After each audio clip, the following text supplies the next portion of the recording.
Workers അവറിലേക്ക് സ്വാഗതം. പ്രധാന വാർത്തകൾ. Flexi, Life Easy, Electronics and Home Appliances. ഒന്നാം ഘട്ട തദ്ദേശ തെരഞ്ഞെടുപ്പിൽ 76% പോളിംഗ്. കൂടുതൽ വയനാട്ടിൽ, കുറവ് തിരുവനന്തപുരത്ത്. കോർപ്പറേഷനുകളിൽ ആലസ്യം, അങ്ങിങ്ങ് അക്രമം. രണ്ടിടത്ത് ഇടതു സ്ഥാനാർത്ഥികൾക്ക് വെട്ടേറ്റു. കണ്ണൂരിൽ UDF വനിതാ സ്ഥാനാർത്ഥിക്ക് നേരെ ആക്രമണം.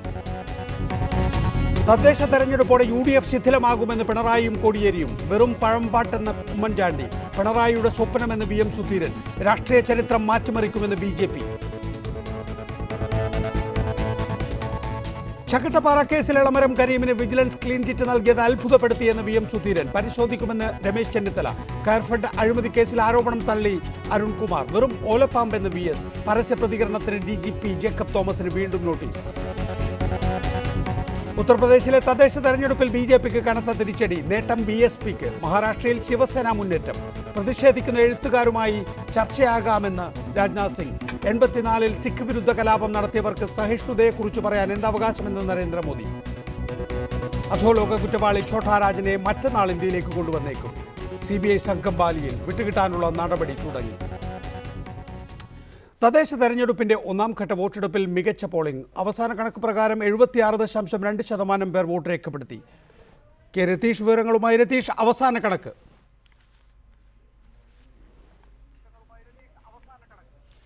നികേഷ്, 76.2% പേരാണ് സംസ്ഥാനത്തെ ഒന്നാം ഘട്ട തദ്ദേശ തെരഞ്ഞെടുപ്പിന് വോട്ട് രേഖപ്പെടുത്തിയിരിക്കുന്നത്. ഇതിൽ ഏറ്റവും ഇപ്പോൾ ലഭ്യമാകുന്ന കണക്കുകളനുസരിച്ച് ഏറ്റവും കുറവ് പോളിംഗ് ശതമാനം തിരുവനന്തപുരത്താണ്. 69% തിരുവനന്തപുരത്തെ പോളിംഗ്. കൊല്ലത്ത് 73.67% പേരാണ് വോട്ട് രേഖപ്പെടുത്തിയത്. ഇടുക്കി 80.85% പേരും, കോഴിക്കോട് 77.34% പേരും, വയനാട്ടിൽ 81.58% പേരും വോട്ട് രേഖപ്പെടുത്തി. കണ്ണൂരിൽ 73.65% പേരും, കാസർഗോഡ് 77.31% പേരുമാണ് വോട്ട് രേഖപ്പെടുത്തിയത്.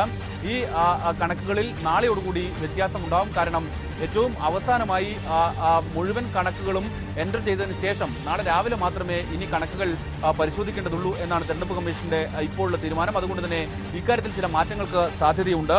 കോർപ്പറേഷനുകളിൽ 60% തിരുവനന്തപുരത്ത്, കൊല്ലത്ത് 69.12%, കോഴിക്കോട് 74.93% പോളിംഗ് രേഖപ്പെടുത്തിയിട്ടുണ്ട്.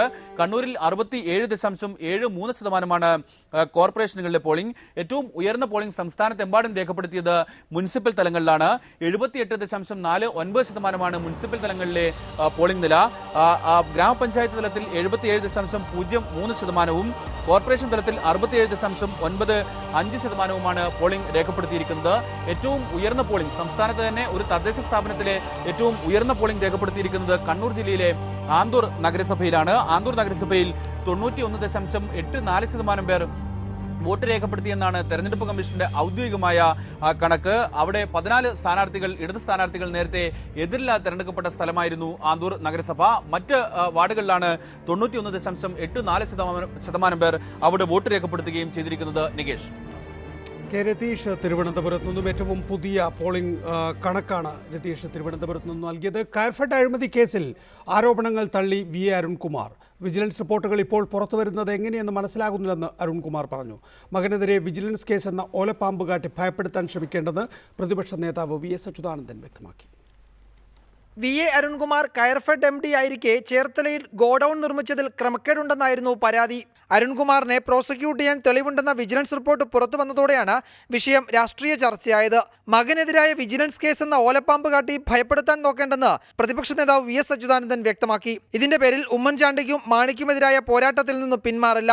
UDF സർക്കാരുകളുടെ കാലത്ത് അരുൺകുമാറിനെതിരെ ഈ വിഷയത്തിൽ നേരത്തെ അന്വേഷണം നടന്നിരുന്നുവെന്നും VS ചൂണ്ടിക്കാട്ടി. 15 വർഷം മുമ്പുണ്ടായ ആരോപണം അടിസ്ഥാനരഹിതമാണെന്ന് അന്വേഷണത്തിൽ കണ്ടെത്തിയതാണെന്ന് VA അരുൺകുമാർ പ്രതികരിച്ചു. ഇപ്പോൾ ഇത്തരം റിപ്പോർട്ടുകൾ എങ്ങനെ പുറത്തുവരുന്നുവെന്ന് തനിക്കറിയില്ലെന്നും അരുൺകുമാർ റിപ്പോർട്ടറോട് പറഞ്ഞു.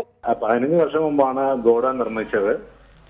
ഇതിന്റെ വിജിലൻസ് മാത്രം 2 തവണ അന്വേഷിച്ച് ഒരു ക്രമക്കേടും ഇല്ലാന്ന് കണ്ടെത്തി ക്ലീൻ ചിറ്റ് നൽകിയതാണ്. പിന്നെ ഈ ഒരു സമയത്ത് ആ അന്വേഷണം സ്റ്റിൽ ഗോയിങ് ഓൺ എന്നാണ് എനിക്ക് അറിയാൻ കഴിഞ്ഞത്. പക്ഷെ ഇതിനിടയ്ക്ക് ഈ ഇലക്ഷൻ ഇടയ്ക്ക് ഇങ്ങനെ ഒരു ന്യൂസ് എന്താണെന്നുള്ള കാര്യം എനിക്കറിയില്ല. News desk reporter. VA Arunkumar telephone ലൈനിൽ. VA അരുൺകുമാർ, ചേർത്തല കയർഫെഡ് ഗോഡൌൺ നിർമ്മിച്ച കേസിലാണ് 40.77 ലക്ഷം രൂപ അഴിമതി നടത്തി എന്ന നിലയിൽ ഇപ്പോൾ താങ്കളെ പ്രോസിക്യൂട്ട് ചെയ്യാൻ തീരുമാനിച്ചിരിക്കുന്നത്? താങ്കളുടെ പേരിൽ ആരോപിക്കപ്പെട്ടിരിക്കുന്ന കുറ്റം ഭരണാനുമതിയോ സാങ്കേതികാനുമതിയോ ഇല്ലാതെ താങ്കൾ ഏതാണ്ട് 4 കോടിയോളം രൂപ വരുന്ന നിർമ്മാണ പ്രവർത്തനം നടത്തിയെന്നാണ്. അരുൺ ഹലോ, കേൾക്കുന്നു. പറയൂ. അല്ല, അന്ന് നിലവിലുണ്ടായിരുന്ന നിയമങ്ങൾക്കനുസരിച്ച് മാത്രമാണ് ഗോഡൌൺ നിർമ്മാണം നടത്തിയത്. അത് പൂർണ്ണമായും കയർഫെഡ് ഡയറക്ടർ ബോർഡിന്റെ തീരുമാനത്തിന്റെയും മേൽത്തോണത്തിന്റെ അടിസ്ഥാനത്തിൽ മാത്രമാണ് ആ വർക്ക് നടത്തിയിരിക്കുന്നത്. അതിനകത്ത് 1 രൂപ പോലും നഷ്ടം സർക്കാരിന് ഉണ്ടായിട്ടില്ല.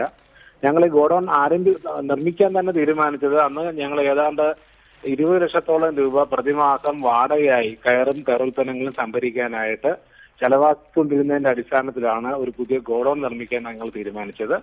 അത് തന്നെ എല്ലാ നിയമങ്ങൾക്കും ചട്ടങ്ങൾക്കും അനുസരിച്ച് മാത്രമാണ് നിർമ്മിച്ചിരുന്നത്. ഈ വിഷയത്തെ പറ്റി തന്നെ ഞാൻ പറഞ്ഞല്ലോ നേരത്തെ 15 വർഷം മുമ്പാണ് ഇത് നിർമ്മിച്ചത്.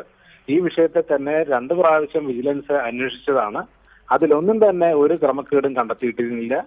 അത് കഴിഞ്ഞ് കയർ വികസന വകുപ്പ്, ഈവൻ കോപ്പറേറ്റീവ് ഡിപ്പാർട്ട്മെന്റ് അടക്കമുള്ള വിവിധ ഏജൻസികൾ വീണ്ടും പരിശോധിച്ച് ഇതിന് ക്ലീൻ ചിറ്റ് നൽകിയ ഒരു വിഷയമാണ്. എനിക്കറിയില്ല, കഴിഞ്ഞ വർഷം വീണ്ടും ഒരു എൻക്വയറി ഓപ്പൺ ചെയ്തു. അതിനകത്ത് നിലവിലുള്ള അന്വേഷണ ഉദ്യോഗസ്ഥരെ തന്നെ ഇതിനകത്ത് യാതൊരു പെശകോ ക്രമക്കേടോ നടന്നിട്ടില്ല എന്നുള്ളത് ബോധ്യപ്പെടുത്താൻ കഴിഞ്ഞതുമാണ്. പിന്നെ എന്താണ് ഈ ഒരു സമയത്ത് ഇങ്ങനെ ഒരു വാർത്ത വന്നതെന്ന് എനിക്കറിയില്ല. ദയവായി തുടരുക, താങ്കൾ ലൈനിൽ തുടരണം. ശ്രീ അജയ് തറയിൽ, പ്രതിപക്ഷ നേതാവ് VS അച്യുതാനന്ദൻ പറയുന്നത് ഓലപ്പാമ്പ് കാണിച്ച് ഭയപ്പെടുത്താൻ നോക്കണ്ട എന്നാണ്. 2001 കയർഫെഡ് MD സ്ഥാനം ഒഴിഞ്ഞതിന് ശേഷം കഴിഞ്ഞ 15 കൊല്ലത്തിനിടയിൽ മുഖ്യമന്ത്രിമാരായിരുന്ന AK ആന്റണിയും ഉമ്മൻചാണ്ടിയും പലതവണ അന്വേഷിച്ച് കഴമ്പില്ല എന്ന് കണ്ടെത്തിയ കേസാണിപ്പോൾ അധികാരമൊഴിയാൻ കഷ്ടിച്ച് 6 മാസം മാത്രം ബാക്കി നിൽക്കെ വീണ്ടും തെരഞ്ഞെടുപ്പിൻ്റെ തൊട്ടു തലേന്നാൾ കുത്തിപ്പൊക്കി കൊണ്ടുവന്നിരിക്കുന്നത് എന്നാണ് VS അച്യുതാനന്ദൻ പറയുന്നത്. മാത്രമല്ല, VS അച്യുതാനന്ദൻ പറയുന്നൊരു മറ്റൊരു പ്രധാനപ്പെട്ട കാര്യമുണ്ട്. ഭൂമിദാനം, ഡാറ്റാ സെൻറ്റർ കൈമാറ്റം, ICT അക്കാദമി നിയമനം, ഇൻഫോ പാർക്ക് CEO നിയമനം എന്നിങ്ങനെ പല കേസുകളും സൃഷ്ടിച്ചു. എന്നാൽ ഇവയെല്ലാം നനഞ്ഞ പടക്കങ്ങൾ പോലെ ചീറ്റിപ്പോയി. ഈ കേസുകളിൽ ഒന്നിൽ പോലും നിയമപരമായി FIR ഇടാൻ പോലും കഴിഞ്ഞിട്ടില്ല എന്നാണ് VS അച്യുതാനന്ദൻ ഈ വാർത്താക്കുറിപ്പിൽ പറയുന്നത്. ശരിയാണോ അതൊക്കെ?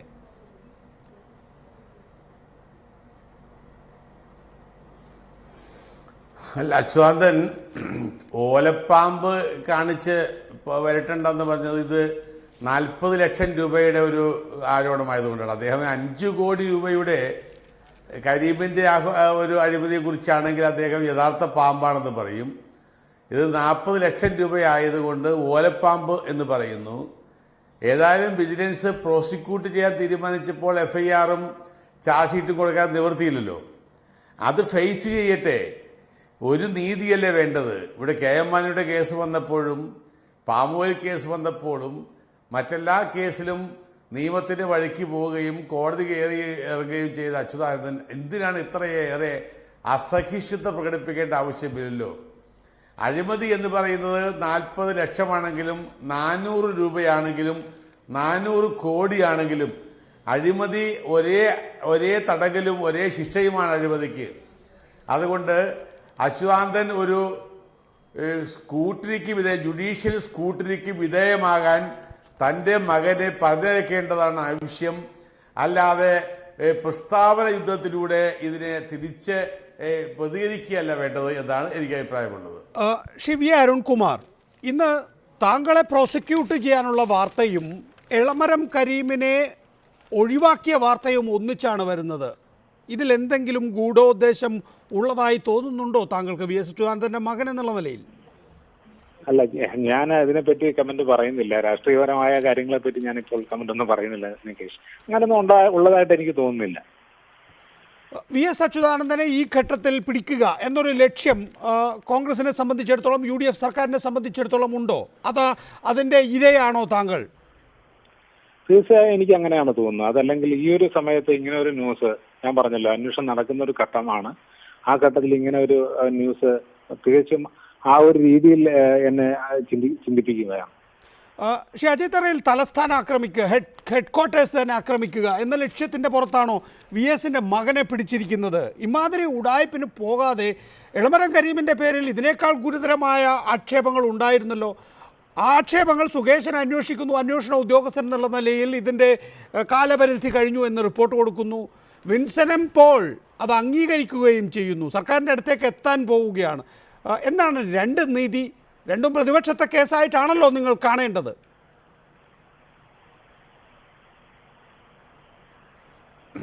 നികേഷ്, ഇവിടെ രണ്ട് നീതിയില്ല. ഇവിടെ vigilance and anti corruption bureau എന്ന് പറയുന്നത് ഒരു സ്വതന്ത്ര ഏജൻസിയാണ്.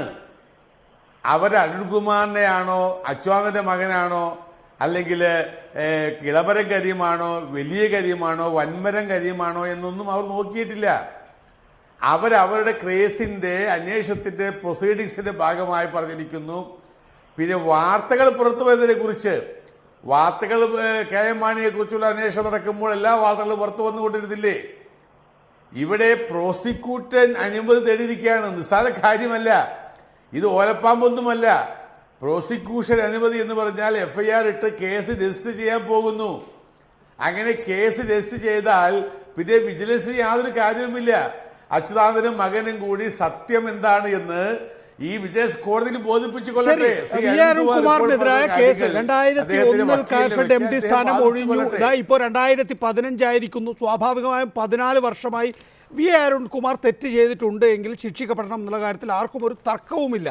പക്ഷേ എന്തുകൊണ്ട് എളമരം കരീമിനെ ഒഴിവാക്കുന്നു? എളമരം കരീം കഴിഞ്ഞ നിയമസഭാ സമ്മേളനങ്ങളിൽ ചർച്ചാ വിഷയമായതായല്ലോ. നിങ്ങളുടെ പല MLA മാരും ഉറഞ്ഞു തുള്ളിയതാണല്ലോ. എന്തുകൊണ്ട് എളമരം കരീമിനെ ഒഴിവാക്കുന്നു?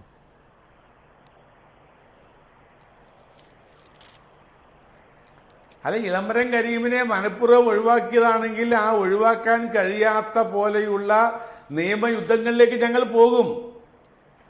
ഒരു തർക്കവും വേണ്ട. വിജിലൻസ് കോടതിയിലേക്ക് വന്നിട്ടില്ലല്ലോ. ഞങ്ങൾ വിജിലൻസ് കോടതിയെ പോകും, ഹൈക്കോടതിയെ സമീപിക്കും.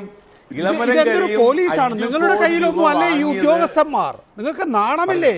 നിങ്ങളുടെ കീഴിലുള്ള വിജിലൻസ് വകുപ്പിലെ SP നിലയിലുള്ള ഉദ്യോഗസ്ഥന് എഴുതി കൊടുക്കുകയാണ് എളമരം കരീമിനെതിരെ കേസില്ല, കാലഹരണപ്പെട്ടു എന്ന്. ഡയറക്ടർ വിജിലൻസ് അത് അംഗീകരിച്ചുകൊണ്ട് ഒപ്പിടുകയാണ്. എന്തിന്? നിയമോപദേശം കിട്ടിയ കേസിൽ. എളമരം കരീമിനെതിരെ കേസെടുക്കാമെന്ന് നിയമോപദേശം കിട്ടിയ കേസിലാണ് അദ്ദേഹത്തെ ഒഴിവാക്കിക്കൊണ്ടുള്ള ഉത്തരവ് SP-യുടെ ഭാഗത്ത് നിന്നുണ്ടാകുന്നത്. ഡയറക്ടർ അത് അംഗീകരിച്ച് വിടുന്നത്. നിങ്ങളുടെ കയ്യിലൊന്നും അല്ലേ ഈ വിജിലൻസ് വകുപ്പും അതിലെ ഉദ്യോഗസ്ഥരും?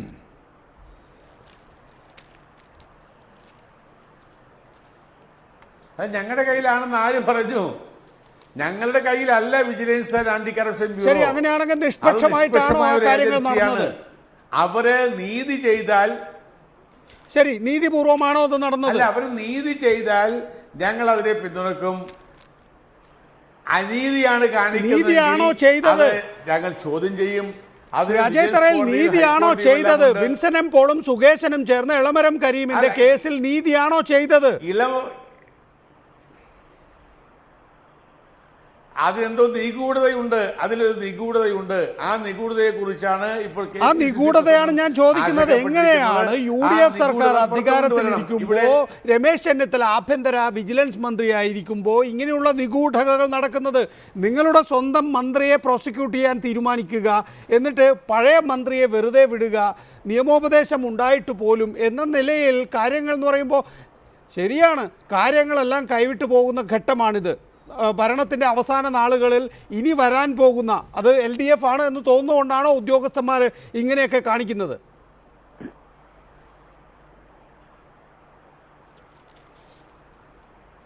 അല്ല, വിൽസൺ പോള് അദ്ദേഹം ലീവിൽ പോകുന്നതിന് മുമ്പ് കുറെ ഫയലുകൾ തീർപ്പ് കൽപ്പിച്ച് കാണും.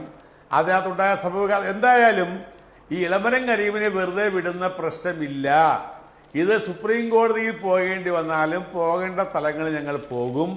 അതിനകത്തൊരു തർക്കവും വേണ്ട. ഇത് നിയമത്തിൻ്റെ പിടിയിൽ നിന്ന് മോചനം. ഞാൻ ചോദിക്കട്ടെ, ജയലളിതയെ ശിക്ഷിച്ചത് എത്ര കൊല്ലം കഴിഞ്ഞിട്ടാ? അപ്പോൾ അഴിമതി കേസിന്, ക്രിമിനൽ കേസിന് കാലാവധി ഇല്ല നികേഷേ, അത് കാലാവധി ഇല്ല. തുടരുക ദയവായി. ശ്രീ അരുൺകുമാർ, താങ്കൾ മാത്രമല്ല ഈ കേസിൽ പ്രതിയാകുന്നത്. VSന്റെ മറ്റൊരു ബന്ധുവും കൺസൾട്ടൻറ്റുമായ RK രമേശ് ഈ കേസ് ഫ്രെയിം ചെയ്തിരിക്കുന്നത് ആ നിലയിലാണ്. താങ്കൾ കൺസൾട്ടൻ്റായി നിയമിച്ചത് താങ്കളുടെ ബന്ധുവിനെയാണ്. അങ്ങനെയാണ് 40 40 ലക്ഷം രൂപ അടിച്ചെടുത്തത്? ആർ കെ രമേശ് എന്റെ ബന്ധുവല്ല നികേഷ്. ആർ കെ രമേശ് ബന്ധുവാണ് എന്നുള്ളത് താങ്കൾ എഴുതി കൊടുത്തിട്ടുണ്ട് പലയിടത്തും. ഇല്ല, ഞാൻ അങ്ങനെ എഴുതി കൊടുത്തിട്ടില്ല. ഒരു ക്ലബിൻ്റെ അംഗത്വം നേടുന്നതിന് വേണ്ടി ആർ കെ രമേശ് താങ്കളുടെ ബന്ധു ആയിട്ടുണ്ട്. കോസ്മോപൊളിറ്റൻ ക്ലബിലാണ് മെമ്പർഷിപ്പ് എടുത്തിരുന്നത്. ഞാൻ കാലിക്കറ്റ് വഴി യാത്ര ചെയ്യുമ്പോഴും അവിടെ പോകുമ്പോഴും താമസിക്കുന്നതിന് വേണ്ടിയാണ് മെമ്പർഷിപ്പ് എടുത്തത്. ആ മെമ്പർഷിപ്പിന്റെ ആപ്ലിക്കേഷൻ ഫോമിൽ അങ്ങനെ ഞാൻ എഴുതിയായിട്ട് ഓർക്കുന്നില്ല. എന്തായാലും ആർ കെ രമേശ് ഞങ്ങളുടെ കുടുംബാംഗമല്ല, ബന്ധുവല്ല. കരാറുകാരൻ മുഹമ്മദ് അലിയെ താങ്കൾക്കറിയാമോ? അറിയില്ല. അതെങ്ങനെയാണ് അറിയാതിരിക്കുക? താങ്കൾ MD ആയിരിക്കുമ്പോൾ കൊടുത്ത കരാറ് മുഹമ്മദ് അലിക്കാണല്ലോ. അന്ന് MD എന്നുള്ള രീതിയിൽ മുഹമ്മദ് അലി അടക്കമുള്ള പല കരാറുകാരും ഇത് ഗോഡൌണിന്റെ അല്ലെങ്കിൽ പല സപ്ലൈസ് അവിടെ കോർഫെഡിൽ വന്നിട്ടുണ്ട്. അന്ന് കണ്ടിട്ടുണ്ട് എന്നുള്ളതല്ലാതെ കഴിഞ്ഞ 15 കൊല്ലമായി എനിക്ക് ഇവരെന്ന് ഈ പറയുന്ന മുഹമ്മദ് അലിയെ എനിക്ക് യാതൊരുവിധ ബന്ധവുമില്ല. ഇവരെല്ലാം ആ സ്ഥാപനത്തിന്റെ പ്രവൃത്തി ചെയ്തിരുന്ന ആൾക്കാരെന്നുള്ള മാത്രമേ. താങ്കളെ വിജിലൻസ് എന്തായാലും ശ്രീ അരുൺകുമാർ താങ്കളെ പ്രോസിക്യൂട്ട് ചെയ്യാൻ അനുമതി തേടാൻ ഒരുങ്ങുകയാണ്. താങ്കൾ ഇപ്പോൾ സർക്കാർ ഉദ്യോഗസ്ഥനാണല്ലോ, സ്വാഭാവികമായും അനുമതി ആവശ്യമാണെന്ന് തോന്നുന്നു. ശരിയാണോ? ഈ പറയുന്ന ഒരു പ്രോസിക്യൂഷൻ സ്റ്റേജിലേക്ക് ഇതായോ എന്നുള്ള കാര്യം എനിക്ക് അറിയത്തില്ല. താങ്കളോട് 3ാം വട്ടം എന്നാണല്ലോ താങ്കൾ പറയുന്നത്. ഈ 3ാം വട്ടത്തിന് താങ്കളെ ഉദ്യോഗസ്ഥർ സമീപിച്ചിരുന്നോ? അതായത് താങ്കളെ ചോദ്യം ചെയ്തിരുന്നോ? കഴിഞ്ഞ ഈ 3ാമത്തെ പ്രാവശ്യത്തിന്റെ അന്വേഷണം കഴിഞ്ഞ വർഷമാണ് ആരംഭിച്ചത്. എന്റെ മൊഴി എടുത്തിട്ടുണ്ട്. 2 പ്രാവശ്യം എന്റെ മൊഴി എടുത്തിട്ടുണ്ട്. വിജിലൻസ് ഡയറക്ടർ വിജിലൻസിന്റെ സ്പെഷ്യൽ വിംഗ് ഓഫീസിൽ പോയി ഞാൻ മൊഴി കൊടുത്തിട്ടുള്ളതാണ്. അന്ന് നടന്നിട്ടുള്ള എല്ലാ നടപടിക്രമങ്ങളും അവരെ ബോധ്യപ്പെടുത്തിയാണ് എന്നാണ് എന്റെ വിശ്വാസം. കൺവിൻസ്ഡ് എന്നാണ് എന്റെ വിശ്വാസം. അതുകൊണ്ട് ഇതിനകത്തൊരു അഡ്വേഴ്സ് ആയിട്ടുള്ള ഒരു സ്റ്റെപ്പ് ഇതിനകത്ത് ഉണ്ടാവുമെന്ന് ഞാൻ സ്വപ്നത്തിൽ പോലും പ്രതീക്ഷിക്കുന്നില്ല. പിന്നെ നികേഷ് നേരത്തെ സൂചിപ്പിച്ച പോലെ രാഷ്ട്രീയത്തിന്റെ അതിപ്രസരം ഇതിനകത്തൊക്കെ ഉണ്ടോ എന്ന് എനിക്കറിയില്ല. ശ്രീ അജയ് തറയിൽ നേരത്തെ പറഞ്ഞ വിഷയങ്ങൾ, ഡാറ്റാ സെൻറ്റർ കൈമാറ്റം, ICT അക്കാദമി, ഇൻഫോ പാർക്ക് CEO നിയമനം, ഭൂമിദാനം തുടങ്ങിയ വിഷയങ്ങളിൽ ഒന്നും തന്നെയും VS അച്യുതാനന്ദനെ FIR ഇടാൻ കഴിയുന്നില്ല. ഭൂമിദാനത്തിൽ FIR സിംഗിൾ ബെഞ്ച് റദ്ദ് ചെയ്ത കാര്യവും പിന്നീട് നിങ്ങൾ ഡിവിഷൻ ബെഞ്ചിൽ പോയിരിക്കുകയുമാണല്ലോ. ഡാറ്റാ സെൻറ്റർ കൈമാറ്റത്തിലും FIR ഇല്ല നിലവിൽ. മറ്റ് വിഷയങ്ങളിലും അതേ നില തന്നെയാണ്. ഇപ്പോൾ VS അച്യുതാനന്ദനെ പിടിക്കുക എന്നുള്ളത് സ്വാഭാവികമായും, കാരണം VS അച്യുതാനന്ദനാണല്ലോ ഈ വിഷയത്തിൽ വലിയ തോതിലുള്ള ആക്രമണങ്ങൾ, ഇത് നിങ്ങൾക്ക് മാണിയെ മറികടക്കാനുള്ള തന്ത്രമായിട്ടായിരിക്കും സ്വാഭാവികമായും ആസൂത്രണം ചെയ്യുന്നത്. അത് പക്ഷെ മതിയോ? ഇത്രയൊക്കെ മതിയോ എന്നൊരു ചോദ്യം ആത്മവിമർശനമായി ഉന്നയിക്കേണ്ടതല്ലേ? ഇത്രയും വലിയ കെ മാണിക്കെതിരെ ഒരു വിജിലൻസ് കേസിൽ കുറ്റപത്രത്തിൻ്റെ അടുത്ത് വരെ കാര്യങ്ങൾ എത്തുന്ന ഘട്ടത്തിൽ ഇതൊക്കെ മതിയോ എന്നുള്ളൊരു ചോദ്യം ആത്മവിമർശനമായി ഉന്നയിക്കേണ്ടതല്ലേ?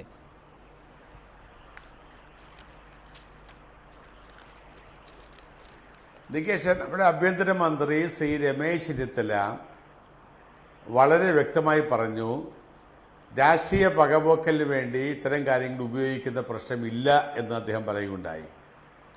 ശ്രീമാൻ അച്യുതാനന്ദനെതിരെ യാതൊരുവിധ പകപോക്കലിനും ഇത്തരം കാര്യങ്ങൾ ഉപയോഗിക്കുകയില്ല. ഇത് മാണി സാറിൻ്റെ വിഷയമുണ്ടാകുന്നതിന് മുമ്പ് ഉത്ഭവിച്ചൊരു കേസാണ്. അരുൺകുമാറിൻ്റെ കേസും ശ്രീ അച്യുതാനന്ദൻ്റെ ഡേറ്റാ സെൻറ്റർ കേസും അതുപോലെ ഭൂമിദാന കേസെല്ലാം മാണി സാറിൻ്റെ പ്രശ്നം ഉണ്ടായ ശേഷം ഉത്ഭവിച്ച കേസുകളേ അല്ല. മാണി സാറിൻ്റെ പ്രശ്നമുണ്ടായതിനു ശേഷം പുതിയ കേസ് ഈ ഗവൺമെൻറ് മാനിപ്പുലേറ്റ് ചെയ്യുന്നുവെങ്കിൽ എനിക്കറിയാം. ഞാൻ നേരത്തെ ആ വർഷം വായിച്ചു തന്നല്ലോ താങ്കൾക്ക്. 2001 കയർഫെഡ് MD സ്ഥാനം ഒഴിഞ്ഞതിന് ശേഷം 15 കൊല്ലത്തിനിടയിൽ എന്നൊക്കെ VS അച്യുതാനന്ദൻ തന്നെ ഈ കടലാസിൽ എഴുതി വെച്ചിട്ടുണ്ട്. പക്ഷേ മാണി സാറിൻ്റെ കേസ് വന്നതിന് ശേഷമാണ് ഇത് പൊക്കിയെടുക്കണം എന്ന് നിങ്ങൾക്ക് തോന്നുന്നത്. അതുകൊണ്ട് ഗുണമുണ്ടാവുമോ എന്നുള്ളതാണ് ഞാൻ ചോദിച്ചത്. ഈ തെരഞ്ഞെടുപ്പിൽ അതൊരു പ്രധാന വിഷയമായി എന്ന വിലയിരുത്തലാണോ ശ്രീ അജയ് തറയിൽ താങ്കൾക്ക് അല്ലെങ്കിൽ കോൺഗ്രസ് പാർട്ടിക്കുള്ളത്? കാരണം ഇന്ന് തെരഞ്ഞെടുപ്പ് നടന്ന ജില്ലകളിൽ ഏതാണ്ട് വയനാടോ അല്ലെങ്കിൽ ഇടുക്കിയോ ഒഴിച്ച് ബാക്കിയെല്ലാം തന്നെയും LDFന് അനുകൂലമാകേണ്ടതാണ് സാധാരണഗതിയിൽ. അത് നിങ്ങൾ പ്രതീക്ഷിക്കുന്നതിനേക്കപ്പുറത്തേക്ക് പോകും എന്ന ആശങ്കയാണോ ഉള്ളത്?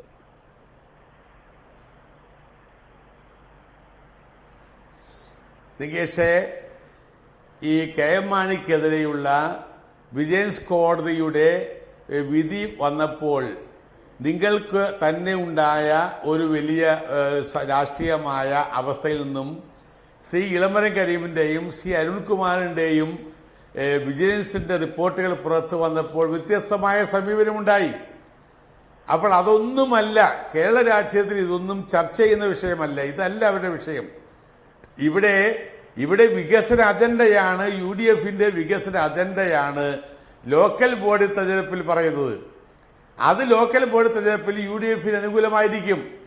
പിന്നെ കഴിഞ്ഞ 4.5 വർഷക്കാലത്തെ ഭരണത്തിൻ്റെ ഭാഗമായി LDF എന്ന് പറയുന്ന പ്രസ്ഥാനം വളരെ ശോഷിച്ച ഒരു പ്രസ്ഥാനമായി മാറി. അവർക്ക് പല സ്ഥലത്ത് സ്ഥാനാർത്ഥികളില്ലാത്ത അവസ്ഥയുണ്ടായി, സ്ഥാനാർത്ഥികളില്ലാഞ്ഞിട്ട് വഴിയിൽ കണ്ടവരെ പിടിച്ചതിൻ്റെ അവസ്ഥയുണ്ടായി. അപ്പോൾ ഞങ്ങൾക്ക് ഒരു ആശങ്കയുമില്ല. ജോസഫ് സി മാത്യു ടെലിഫോൺ ലൈനിൽ. ശ്രീ ജോസഫ് സി മാത്യു, ശാശ്വതീകാനന്ദയുടെ സമാധി സംബന്ധിച്ച് ഒരു പുനരന്വേഷണത്തിന് ഇതിനകം ഉത്തരവിട്ടു. അതിനിടയിൽ അരുൺകുമാറിൻ്റെ പ്രോസിക്യൂഷൻ സ്വാഭാവികമായും ബാർകോഴ വരുന്ന ഘട്ടത്തിലാണ് ഇത് എന്നതൊരു ടൈമിംഗ് ഉണ്ട്. അത് ക്വസ്റ്റ്യൻ ചെയ്യപ്പെട്ടേക്കാം. എങ്കിൽ പോലും അതിനും മറുവാദം ശ്രീ അജയ് തറയിൽ ഉന്നയിച്ചു കഴിഞ്ഞിരിക്കുന്നു. പക്ഷേ ഇതെല്ലാം തന്നെയും സമാസമം എന്ന നിലയിലേക്ക് കാര്യങ്ങൾ കൊണ്ട് എത്തിക്കുന്നു. ഇതെല്ലാം ഒരേ ആളുടെ ഒരേ വോട്ടറുടെ മുമ്പിലേക്കാണ് എത്തുന്നത്. എന്തൊക്കെ മാണിയുടെ അഴിമതി, അങ്ങനെയാണെങ്കിൽ VA അരുൺകുമാറിൻ്റെ അഴിമതി, അല്ലെങ്കിൽ ഇളമരം കരീമിൻ്റെ അഴിമതി, അതിനിടയിലൊരു ശാശ്വതീകാനന്ദയുടെ സമാധി, അതിനെ സംബന്ധിച്ച് പുനരന്വേഷണം എന്നൊക്കെ പറയുമ്പോൾ ഒരേ വോട്ടറുടെ കയ്യിലേക്കാണ് ഇത് എത്തുന്നത് എന്നുള്ളതാണ് ഇതിൽ നിന്നുള്ള നേട്ടം UDFിനെ സംബന്ധിച്ചിടത്തോളം.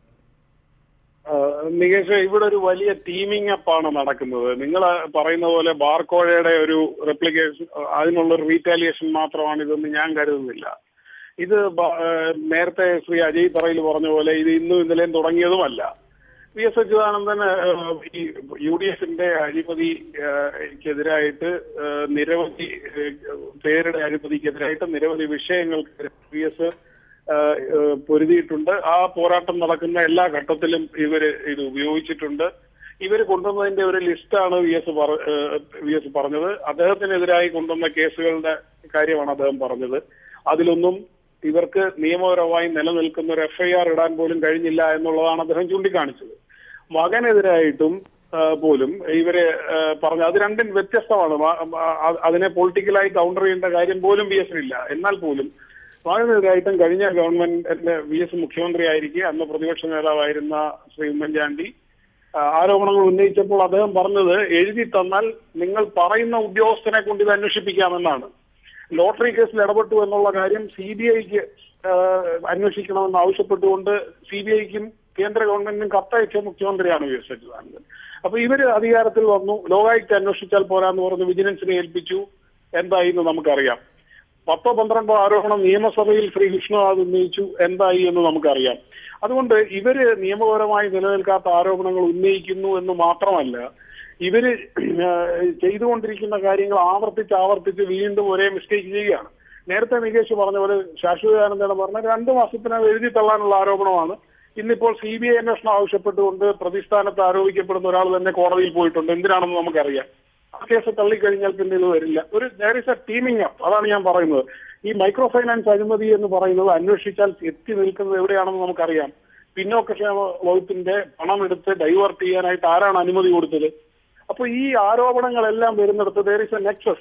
ഞാൻ ചോദിക്കുന്നത് നികേഷ്, പാം ഓയിൽ കേസിന്റെ അകത്ത് അന്വേഷണം വേണമെന്ന് പറഞ്ഞപ്പോൾ ഗവൺമെന്റിന്റെ ആദ്യത്തെ ആർഗ്യുമെന്റ് എന്താണ്? കഴിഞ്ഞ 20 വർഷമായിട്ടില്ലാത്ത കേസ് എവിടെ പോയി എന്നാണ്.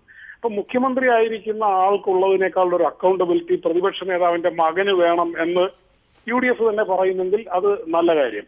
2, ഇന്നലെ അന്വേഷണ ഉദ്യോഗസ്ഥനും ശ്രീ സുകേഷൻ പറയുന്നു ചക്കിട്ടപ്പാറ ഒരു കാലഹരണപ്പെട്ട കേസാണ്, 5 വർഷമായി എന്ന് പറയുന്നു. അതിൽ നിയമോപദേശം മറികടന്നുകൊണ്ട് കേസ് എഴുതി തള്ളുന്നു. വേറെ ഒരിടത്ത് ഐസ്ക്രീം പാർലർ കേസില് അന്ന് മുഖ്യമന്ത്രിയായിരുന്ന ആൾ ശ്രീ ശാന്തിഭൂഷണോടും ശ്രീ സുശീൽ കുമാറിനോടും നിയമോപദേശം തേടിയത് നേരായ, അതായത് കറക്റ്റ് പ്രൊസീജിയറിലല്ല, അഡ്വക്കേറ്റ് ജനറലല്ല തേടിയത് എന്നുള്ള കാരണത്താൽ ഇതുവരെയും ഫീസ് കൊടുത്തിട്ടില്ല. സ്റ്റേറ്റ് ഗവൺമെന്റ് അത് റെഫ്യൂസ് ചെയ്തു. പക്ഷെ ഇപ്പൊ ഇവിടെ ചെയ്യുന്ന എന്താ, ഈ കേസിൽ ശ്രീ നാഗേശ്വർ റാവുവിന്റെ അടുത്തുനിന്നും അറ്റോർണി ജനറലിന്റെ അടുത്തുനിന്നും ഇത് അഡ്വൈസ് തേടുമ്പോൾ മുഖ്യമന്ത്രി തന്നെ നിയമസഭയിൽ പറയുന്നു ഞങ്ങൾ കൊടുക്കും. ആര് ഫീസ് കൊടുക്കും? ഞങ്ങൾ കൊടുക്കും എന്നാണ് പറയുന്നത്. അപ്പോ ഈ കേസിൽ യഥാർത്ഥത്തിൽ ഇപ്പോഴുള്ള ബാർക്കോഴ കേസിൽ ഗവൺമെന്റ് പ്രോസിക്യൂട്ടറാണോ പ്രതിഭാഗത്താണോ എന്ന് പോലും അറിയുന്നില്ല. പ്രോസിക്യൂഷന് അനുകൂലമായി ശ്രീ ജേക്കബ് തോമസ് സംസാരിക്കുമ്പോൾ അത് സർക്കാരിനെതിരായിട്ടാണ് സംസാരിക്കുന്നതെന്ന് പറഞ്ഞ് മെമ്മോ കൊടുക്കുന്നു. അപ്പോൾ സർക്കാർ പ്രോസിക്യൂഷൻ ആണോ അഴിമതി കേസിൽ, അതോ പ്രതിഭാഗത്താണോ? ഈ ഒരു ടോട്ടൽ കൺഫ്യൂഷനും ഒരു സിസ്റ്റമിക് ഡിസോർഡറും അതുണ്ട്. തുടരുക ശ്രീ ജോർജ് കുര്യൻ. അങ്ങനെ ഒരു ടോട്ടൽ കൺഫ്യൂഷനും സിസ്റ്റമാറ്റിക് ഡിസോർഡറും എന്ന് മാത്രമല്ല, എളമരം കരീമിൻ്റെ 5 വർഷം മുമ്പുള്ള അഴിമതി അന്വേഷണ ഉദ്യോഗസ്ഥരും ഡയറക്ടറും ഒന്നിച്ചു ചേർന്ന് എഴുതി തള്ളുമ്പോൾ 2001 VS അച്യുതാനന്ദൻ്റെ മകനെതിരായ കേസ് കുത്തിപ്പൊക്കാൻ അതേ ദിവസം തന്നെ താല്പര്യം കാണിക്കുന്നതിൻ്റെ രാഷ്ട്രീയം.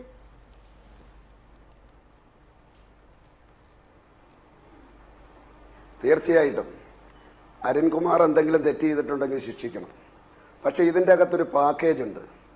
എന്താണെന്ന് ചോദിച്ചാൽ ഇത് UDF LDFും കൂടെയാണ്. നികേഷ് ശ്രദ്ധിച്ചിട്ടുണ്ടാകും, BJPയും SNDPയും കൂടെ അടുക്കുന്നത് കണ്ടപ്പോഴാണ് നിർവൃത്തിയില്ലാതെയാണ് അച്യുതാനന്ദനെ അംഗീകരിക്കുന്നത്. അല്ലെങ്കിൽ അച്യുതാനന്ദൻ ഇപ്പം സെൻട്രൽ സെക്രട്ടേറിയറ്റിൽ നിന്ന് വെളിയിലാകുമായിരുന്നു, സെൻട്രൽ കമ്മിറ്റിയിൽ നിന്ന് വെളിയിലാകുമായിരുന്നു. അങ്ങനെയുള്ള അവസരത്തിൽ ഇതൊരു പാക്കേജാണ്. എളമരം കരീമിനെ ഒഴിവാക്കുക, KM മാണി രാജിവെക്കണമെന്ന് LDF ആവശ്യപ്പെടാതിരിക്കുക എന്ന് പറഞ്ഞാൽ പിണറായി വിജയൻ ആൻഡ് കമ്പനി, അതുപോലെ തന്നെ K ബാബുവിനെ രക്ഷപ്പെടുത്തുക. അതോടൊപ്പം തന്നെ ഈ അച്യുതാനന്ദനെ കൊടുക്കുക. ഇപ്പോഴും മാണി രാജിവെച്ച് കഴിഞ്ഞാൽ വീരേന്ദ്രകുമാറും അതുപോലെ RSPയും കൂടെ വന്നു കഴിഞ്ഞാൽ LDF മന്ത്രിസഭ ഉണ്ടാക്കണം. ആരായിരിക്കും മുഖ്യമന്ത്രി? അച്യുതാനന്ദനായിരിക്കില്ലേ? അത് തടയാൻ വേണ്ടി ഈ പിണറായി വിജയനും അതുപോലെ തന്നെ ഉമ്മൻചാണ്ടിയും ഒക്കെ കൂടെ ഉണ്ടാക്കുന്നൊരു പാക്കേജാണ്. ഇന്നലെ ഒരു ചർച്ചയിൽ പങ്കെടുത്തപ്പോഴേ ശ്രീ അജയ് തറയിലിൻ്റെ ഉദ്ദേശശുദ്ധിയെ ഞാൻ സംശയിക്കുന്നില്ല. കാരണം KM മാണി അഴിമതിക്കാരനാണെന്ന് പരസ്യമായിട്ട് ചാനലിൽ വന്നിരുന്ന് പറഞ്ഞ ഒരു കോൺഗ്രസിൻ്റെ വക്താവാണ്.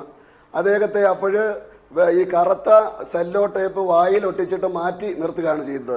അദ്ദേഹം ഈ എളമരം കരീമിനെ പറ്റി പറയുന്നതും ഉദ്ദേശശുദ്ധിയോടുകൂടിയാണ്.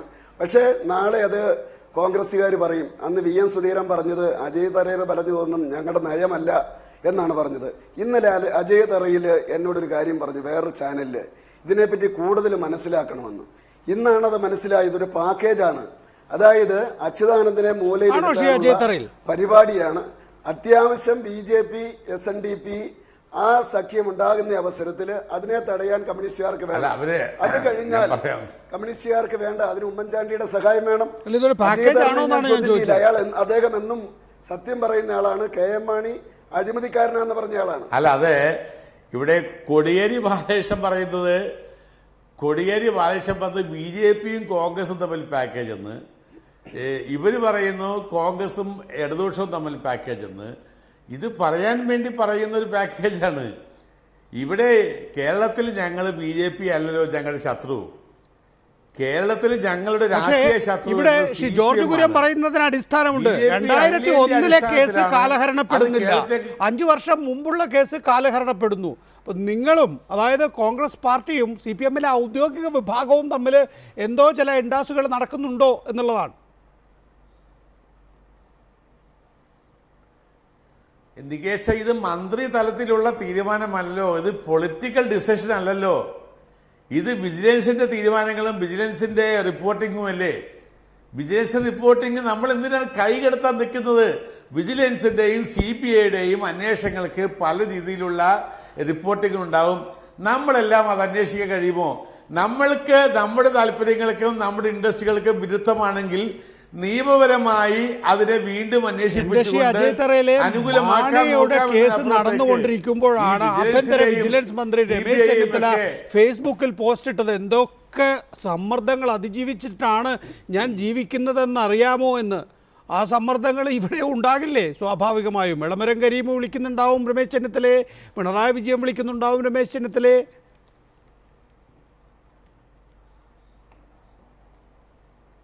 ഒരു സമ്മർദ്ദങ്ങളും ഈ UDF ഗവൺമെന്റിന്റെ വിജിലൻസ് കേസുകളെ ബാധിക്കുമില്ല നികേഷേ. കാരണം വിജിലൻസ് കേസ് ഒരു തുടർ അന്വേഷണമാണ്, ഒരു തുടർ പ്രക്രിയയാണ്, അത് അവസാനിക്കുന്നില്ല. ഒരു ഗവൺമെന്റിനെ കൊണ്ടൊന്നും ഒരു വിജിലൻസ് കേസും തേച്ച് മാറ്റി കളയാൻ കഴിയില്ല നികേഷ്. കാരണം വിജിലൻസ് കേസ് അനന്തമായി നിൽക്കുന്ന ഒരു വിഷയമാണ്. അതിന് നിയമപരമായ എല്ലാം എത്രയോ സ്കൂട്ടികൾക്ക് വിധേയമാകാൻ പോവുകയാണ്. തുടരുക ദയവായി. അവസാനമായി ശ്രീ വി എ അരുൺകുമാർ, എനിക്ക് അടുത്ത ഘട്ടത്തിലേക്ക് പോകേണ്ടതുണ്ട് ചർച്ചയുടെ. സാധാരണഗതിയിൽ FIR ഇട്ട് കഴിഞ്ഞാൽ VS അച്യുതാനന്ദൻ അതാണ് ചെയ്യാറുള്ളത്. ഭൂമിദാനം സംബന്ധിച്ചും ഡാറ്റാ സെന്റർ കൈമാറ്റം സംബന്ധിച്ചും ഒക്കെ VS അച്യുതാനന്ദൻ FIR-നെ തന്നെ നേരിട്ടിരുന്നു. സാധാരണഗതിയിൽ കോടതികൾ FIR റദ്ദ് ചെയ്ത് കൊടുക്കാറില്ല. പക്ഷേ VS അച്യുതാനന്ദൻ്റെ കേസിൽ ഈ 2 കേസുകളിലും FIR റദ്ദ് ചെയ്തിരുന്നു. താങ്കൾ ആ കേസിൽ കുറ്റപത്രം നൽകാൻ പോവുകയാണ് എങ്കിൽ അതിനു മുമ്പുള്ള VS അച്യുതാനന്ദൻ്റെ തന്നെ മാതൃക സ്വീകരിക്കേണ്ടിയിരിക്കുന്നു. ചെയ്യുമോ? തീർച്ചയായും നികേഷ്. അതായത് പറയൂ, അതിൻ്റെ ബാക്കി ഭാഗം പറയൂ. അതെ, കുറ്റപത്രം നൽകുന്ന രീതിയിലേക്കാണ് ഈ കേസ് മുന്നോട്ട് പോകുന്നതെങ്കിൽ നേരത്തെ ഉണ്ടായ പോലെ തന്നെ കോടതി മാത്രമാണ് ഞങ്ങൾക്ക് ശരണമുള്ളത്. തീർച്ചയായും കോടതി നടപടികളുമായിട്ട് മുന്നോട്ട് തന്നെ പോകും. ജോർജ് കുര്യനും അജയ് തറയലിനൊപ്പം ഡോക്ടർ TM തോമസ് ഐസക് കൂടി ചർച്ചയിൽ പങ്കുചേരുന്നു. ഡോക്ടർ ഐസക്, ആദ്യം തദ്ദേശ തെരഞ്ഞെടുപ്പ് ഫലം വരുന്നതോടുകൂടി UDF ശിഥിലമാകും എന്നാണ് ഇപ്പോൾ വോട്ടെടുപ്പ് കഴിയുമ്പോഴുള്ള നിങ്ങളുടെ കണ്ടെത്തൽ. ഇത് ആത്മവിശ്വാസം കൊണ്ടാണോ ആഗ്രഹം കൊണ്ടാണോ?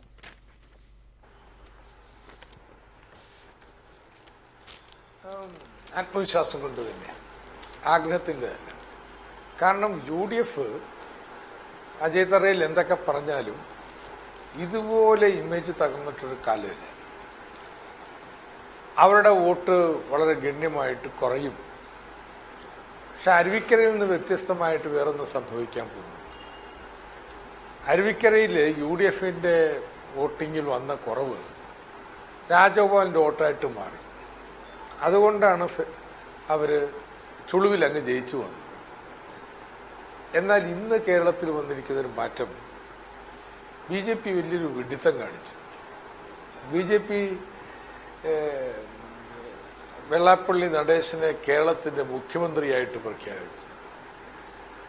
വെള്ളാപ്പള്ളി നടേശൻ്റെ ഇന്നത്തെ പദവി എന്ന് പറയുന്നത് ഒരു സാമുദായിക നേതാവാണ്. പ്രഖ്യാപിച്ചിട്ടൊന്നുമില്ല, പക്ഷേ സ്വാഭാവികമായിട്ട് അദ്ദേഹത്തെ ആരോ പ്രഖ്യാപിച്ചപ്പോൾ അവർ കുളിര് കൊണ്ടുപോയി. അത് ആ സമയത്ത് നിഷേധിക്കാൻ പറ്റിയില്ല. കുളിര് കോരുകയായിരുന്നു.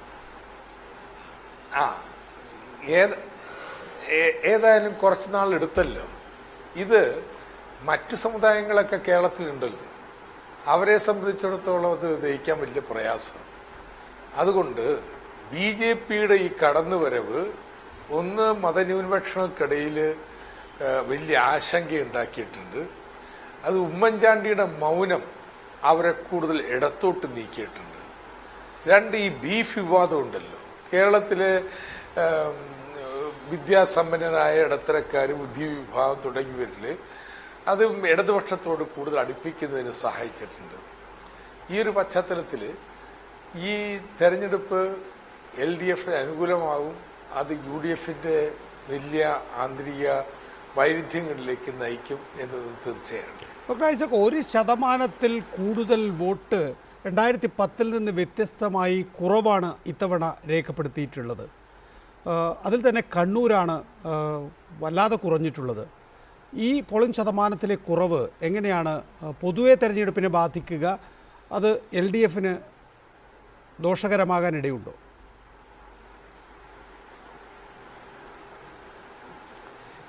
സാധാരണഗതിയിലുള്ള സിദ്ധാന്തം പോളിംഗ് ശതമാനം കുറഞ്ഞാൽ LDF-ന് ഗുണകരമാവുന്നുള്ള അതിലൊന്നും യാതൊരു അർത്ഥമില്ല. അത് പണ്ടത്തെ ഒരു സുവിശേഷമാണ്. ഇന്നിപ്പോൾ ആരായിരിക്കും വോട്ട് ചെയ്യാൻ പോകുന്നതിന് മടിച്ചിട്ടുള്ളത്? എനിക്ക് തോന്നുന്നു UDF വോട്ടർമാരായിരിക്കും. UDF-ന് വേണ്ടി വാദിക്കുന്നതിന് ആവേശം ഗണ്യമായിട്ട് കുറഞ്ഞിട്ടുണ്ട്. എന്നാൽ LDF-ന് വോട്ട് ചെയ്യുന്നതിന് താല്പര്യം ഉണ്ടാവില്ല. അങ്ങനെയുള്ള UDF-ന്റെ വോട്ടുകൾ മരവിക്കുന്നതിന് സാധ്യതയേറെയുണ്ട്.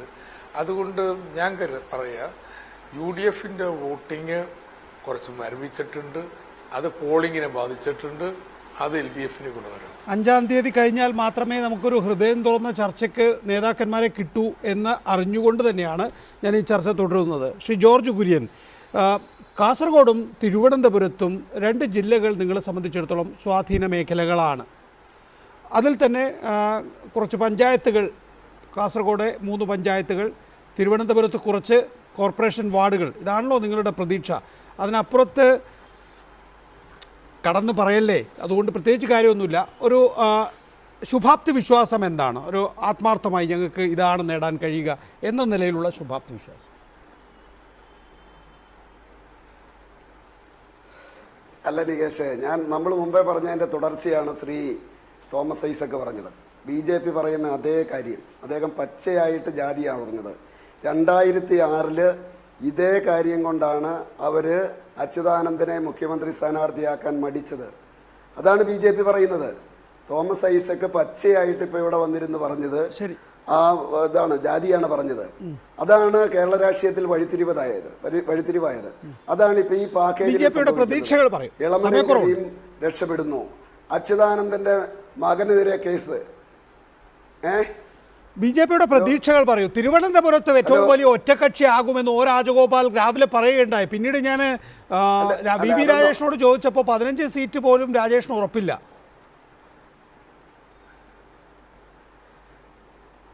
അങ്ങനെയല്ല നികേഷ്, ഞങ്ങളവിടെ ആ കോർപ്പറേഷൻ ഭരിക്കാൻ വേണ്ടിയാണ് മത്സരിച്ചത്. റിസൾട്ട് തീർച്ചയായിട്ടും അനുകൂലമായിരിക്കും. അത് 7-ാം തീയതിയല്ലേ പറയാൻ പറ്റുള്ളൂ. തീർച്ചയായിട്ടും ആ കോർപ്പറേഷൻ ഭരിക്കാൻ വേണ്ടിയാണ് ഞങ്ങൾ മത്സരിച്ചത്.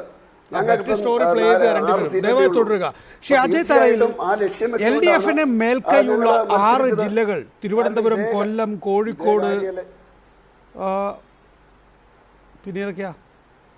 കോഴിക്കോട്, കണ്ണൂർ, കാസർഗോഡ്,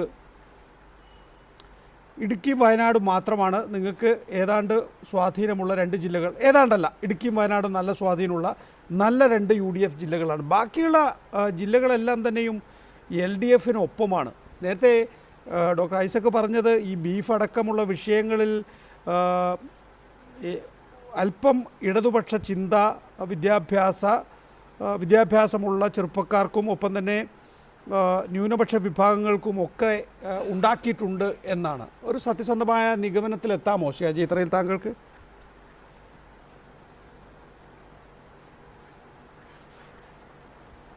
ശ്രീ തോമസ് ഐസക്ക് മാർക്സിസ്റ്റ് പാർട്ടിയിലെ തന്നെ വളരെ സൈദ്ധാന്തികമായി ചിന്തിക്കുന്ന വളരെയേറെ പാർട്ടിയുടെ തിയററ്റിക്കലായൊരു നേതാവായിട്ട് കണ്ടിട്ടുള്ള ഒരാളാണ് അദ്ദേഹം. പശുവിറച്ചിയിൽ പിടിച്ച് രാഷ്ട്രീയം പറയുന്ന അവസ്ഥയിലേക്ക് വരെ ആ പാർട്ടി എത്തി നിൽക്കുന്നു എന്നതാണ് എനിക്ക് പറയാനുള്ള ഏറ്റവും സങ്കടം. ഇവിടെ പശുവിറച്ചി ഒന്നും LDFനെ ഒന്നും അനുകൂലിക്കാൻ പോകുന്നില്ല. BJPക്ക് അത് ദോഷകരമായി ബാധിച്ചു.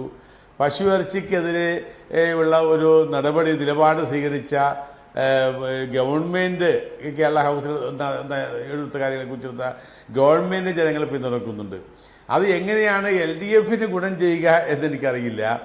ഇവിടെ പശുവിറച്ചിയെങ്കിൽ പശുവിറച്ചി ഗുണം ചെയ്യട്ടെ എന്നാണ് LDF ധരിക്കുന്നതെങ്കിൽ ഞാനൊരു കാര്യം പറയുന്നത്, UDF രാഷ്ട്രീയമായും വികസനപരമായുമുള്ള കാര്യങ്ങളെ വെച്ചുകൊണ്ടാണ് ശ്രീ ഉമ്മൻചാണ്ടി വളരെ കോൺഫിഡൻ്റായി പറഞ്ഞല്ലോ, വളരെ ആത്മവിശ്വാസത്തോട് പറഞ്ഞല്ലോ ഉമ്മൻചാണ്ടി, ഞങ്ങളെ ഈ തുടക്ക ദിവസങ്ങളിൽ നല്ല കോൺഫിഡൻ്റ് ആയിരുന്നു, ആത്മവിശ്വാസം തുളുമ്പുന്നുണ്ടായിരുന്നു അദ്ദേഹത്തിൻ്റെ വാക്കുകളിൽ. പക്ഷേ അവസാന ദിവസങ്ങളിൽ ഷിയാജ് തറയിൽ ഉമ്മൻചാണ്ടിയുടെ ശരീരഭാഷ ആകെ തെറ്റിപ്പോയിരുന്നു. മാധ്യമപ്രവർത്തകരെ വിരൽ ചൂണ്ടി മുന്നറിയിപ്പ് നൽകുന്ന നിലയിലേക്ക് ഉമ്മൻചാണ്ടി മാറിയിരുന്നു. ഉമ്മൻചാണ്ടിയുടെ തുടക്കത്തിലുള്ള ആത്മവിശ്വാസം അല്ലെങ്കിൽ UDFൻ്റെ തുടക്കത്തിലുള്ള ആത്മവിശ്വാസം അവസാന നാളുകളിൽ ഉണ്ടായി എന്ന് ഷിയാജ് തറയിൽ താങ്കൾക്ക് നെഞ്ചിൽ തൊട്ട് പറയാനാകുമോ? ഞാൻ പറയട്ടെ നികേഷേ, കോട്ടയം, ഇടുക്കി, പത്തനംതിട്ട, ആലപ്പുഴ, എറണാകുളം, തൃശ്ശൂർ, മലപ്പുറം ഈ ജില്ലകളിലൊക്കെ ഞങ്ങൾ 70-80% സ്ഥാനമാനങ്ങൾ നേടിയവരാണ്. അത് ഇത്തവണയും ഞങ്ങൾ നിലനിർത്തും. ഒന്നുകൂടി പറഞ്ഞേ. കോട്ടയം, ആലപ്പുഴ, കണ്ണൂർ, കാസർഗോഡ്, കോഴിക്കോട്, തിരുവനന്തപുരം ജില്ലകളിൽ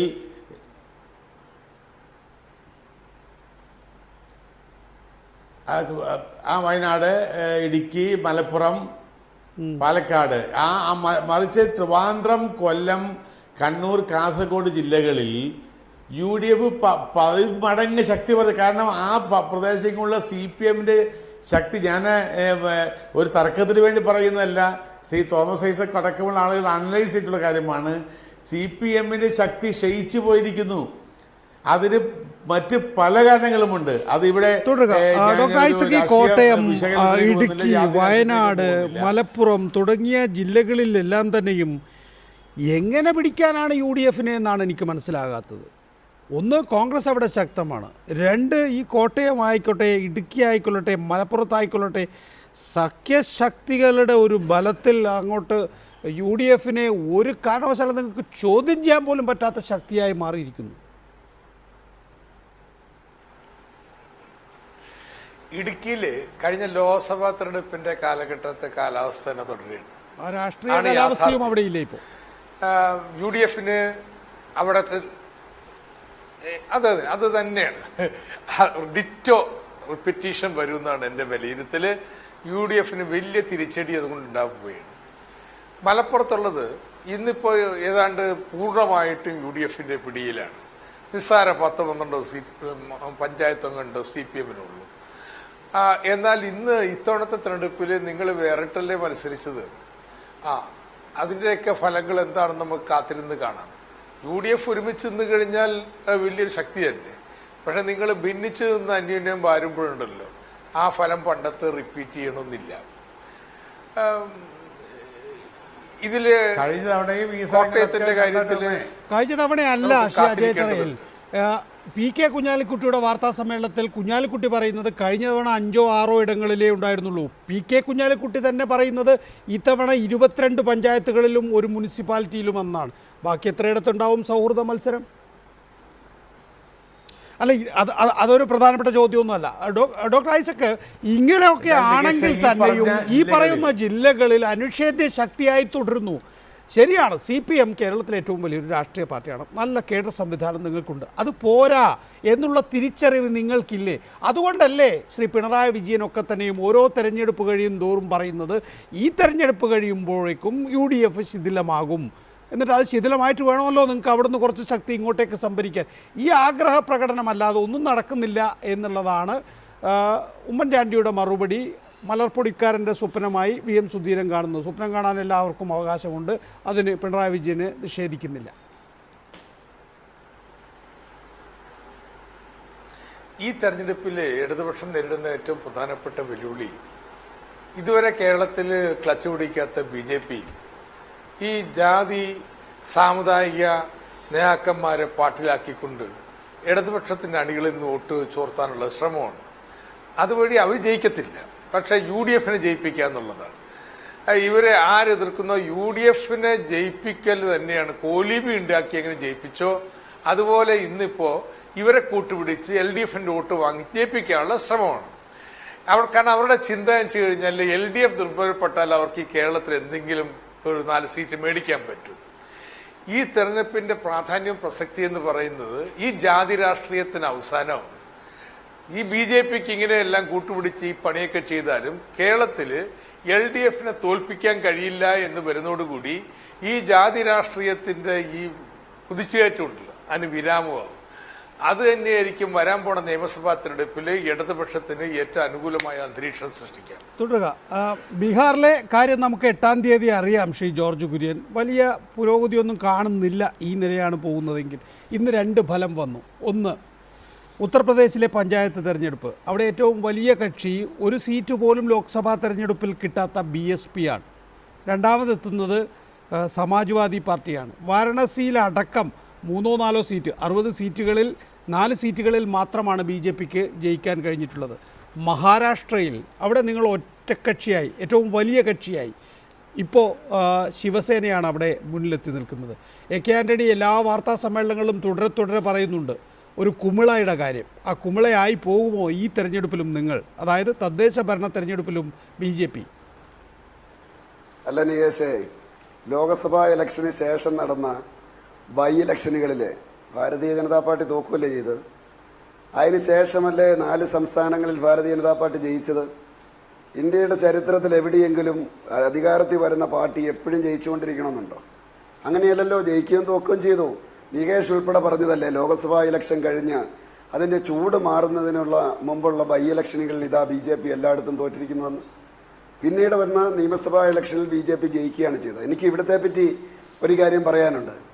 ഈ തോമസ് ഐസക്കും അതുപോലെ തന്നെ അജയ് തറയിലും ഇവർ ഈ പറയുന്ന മതേതരത്വം സാധാരണ ഒരു പുരുഷന് 2 ഭാര്യമാരെന്ന് കേട്ടിട്ടുണ്ട്.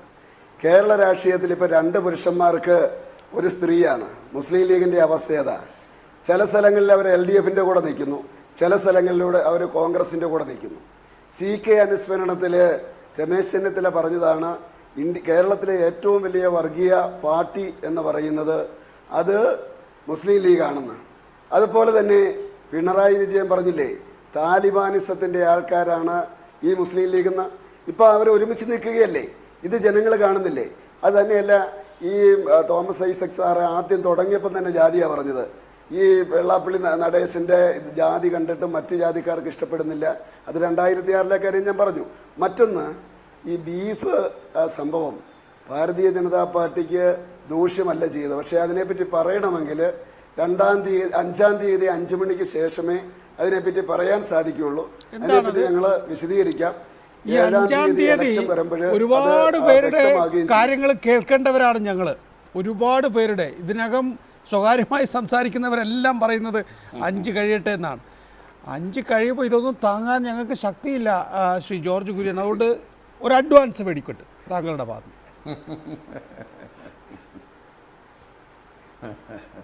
അതുകൊണ്ട് ഏതായാലും വളരെ വ്യക്തമാണ്, അത് BJPക്കിട്ടല്ല കൊണ്ടിരിക്കുന്നത്. അത് ചക്കന് വെച്ചത് കൊക്കിന് കൊണ്ടു. അത് ഞാൻ എത്രയും പറയാം. ഏതായാലും അത് BJPക്ക് ഗുണമേ ചെയ്യുള്ളൂ. അത് ഏതായാലും ആ ഉത്തരേന്ത്യയിലെ രീതിയിലല്ല ഇത് പറഞ്ഞത്. ഇത് അനാവശ്യമായിട്ടുള്ള ഒരു മീറ്റ് പ്രോഡക്റ്റ് ഓഫ് ഇന്ത്യയിൽ ആരോ പോയി ഭീഷണിപ്പെടുത്തിയല്ലോ. അവരെ എന്താ അറസ്റ്റ് ചെയ്യാത്തത്? കേരള വൈസി പോയവരെ അപ്പോഴേ അറസ്റ്റ് ചെയ്ത് BJPയുടെ സർക്കാർ ജയിലിലിട്ടില്ലേ? അപ്പോൾ അത് ആരാ പോയത്? ഹെൽമെറ്റ് വെച്ചുകൊണ്ട്. ജനങ്ങൾ ഇതൊക്കെ ചിന്തിക്കുന്നുണ്ട്. ഇതൊന്നും BJPക്കെതിരായിട്ട് ഉണ്ടാവില്ല. കാരണം ഇവിടെ ഇത് നിരോധിച്ചിട്ടില്ല, ആർക്ക് വേണം തിന്നാമെന്ന് ഞങ്ങൾ പറഞ്ഞിട്ടുണ്ട്. പക്ഷേ ഇവിടെ ഡോക്ടർ ഐസക് വളരെ ചുരുക്കി മറുപടി പറയണം. ഈ ജോർജ് കുര്യൻ പറഞ്ഞ ഈ ലീഗ് സഖ്യം, അങ്ങനെ ഒരു ഏർപ്പാട് നിങ്ങൾ രഹസ്യമായി നടത്തിയിരുന്നോ? മലപ്പുറത്ത് വരാനിരിക്കുന്ന തെരഞ്ഞെടുപ്പേ ഉള്ളൂ എങ്കിൽ പോലും അതിനെക്കുറിച്ച് എന്തെങ്കിലും പറയാൻ കഴിയുമോ താങ്കൾക്ക്? ലീഗ് UDFിൻ്റെ ഭാഗമാണ്. ലീഗുമായിട്ട് LDF സഖ്യമുണ്ടാക്കുന്ന പ്രശ്നം ഇരിക്കുന്നില്ല. അങ്ങനെ ഒരു സഖ്യത്തിന് സാധ്യതയില്ല. Doctor TM Thomas Isaac, Ajay Tharayil, George Kurian, Arun Kumar VA, Joseph C. Mathew, വളരെ നന്ദി ഏഷ്യാസ് അവറിൽ പങ്കെടുത്തതിന്.